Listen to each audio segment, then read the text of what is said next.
I'm Logan. I'm Gemma. Let's pick up from where we left off. Today we're going to be reading The Way Home for Wolf, written by Rachel Brighton, also illustrated by Jim Field.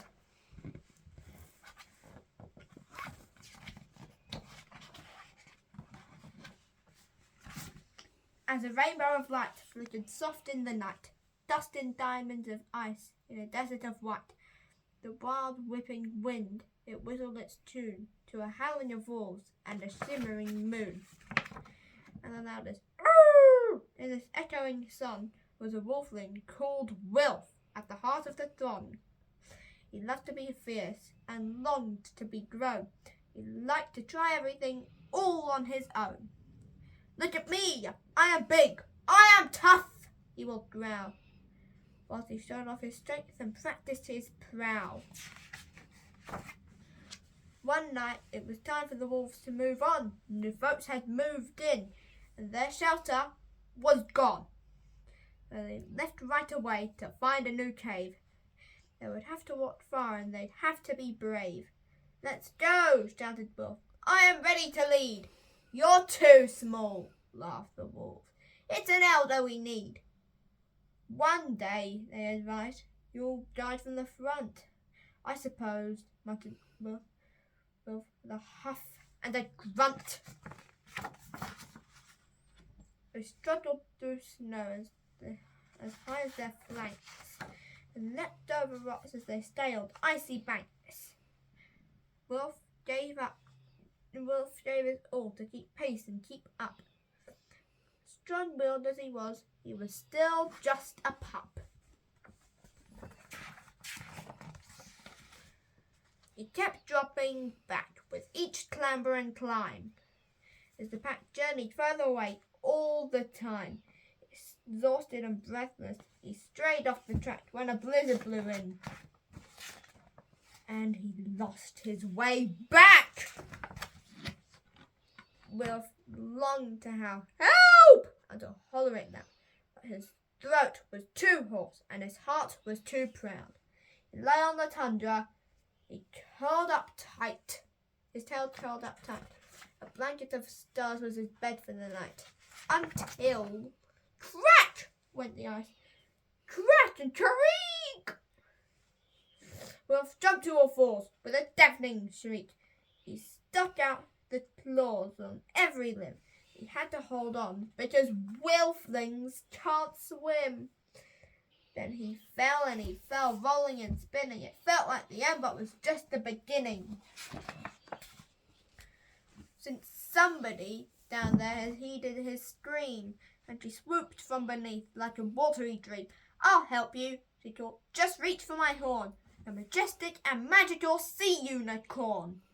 Wilf's pride washed away, and he stretched out a paw as she lifted him gently back onto the shore. "Don't worry," she sang before dipping her brow. "My friend Mr. Walrus will help you out now." And there right behind him a huge tusky fellow lifted his whiskers and let out a bellow. "To the ridge," he proclaimed, with his chin in the air.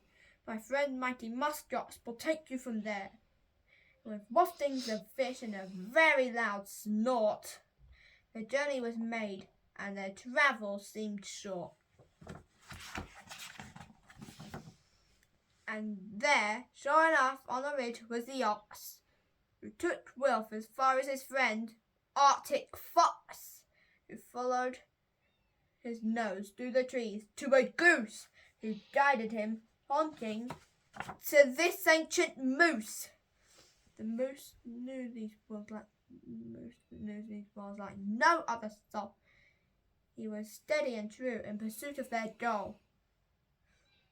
And as twilight closed in, Moose sang out a call to a fluttering, tiny fluff ball, a bear moth, who showed Wilf the rest of the way to the place where this wolfling most wanted to stay.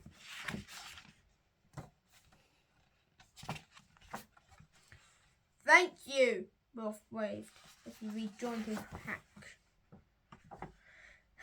And the wolves howled with joy that their wolfling was back. And They huddled him in and cuddled him close, and fussed over which wolf had missed him the most. Wilf, he knew then that when all come together, the darkest of times are easy to weather. So he bowed to the gnarl, ox, walrus, and goose, and vowed to the fox and the moth and the moose. If ever I meet one who strayed off their track, I'll help them along by guiding them back. And true to his word, Wilf is different now, and his world seems much smaller and warmer somehow. Since wherever life takes you, wherever you roam, we're all just a handful of friendships from home. The end. Thanks for listening. Bye. Bye. And before I go, I want to tell you something. Axel, you are so impatient for every podcast I do. And by impatient, I mean very, very impatient. And then you're waiting for the next one, aren't you, Axel? The squirrels who squabbled. But sorry, Axel, that's not until Thursday. I'll be knowing that you are waiting for it all the time. And anyway, now, see you later. Bye. Bye.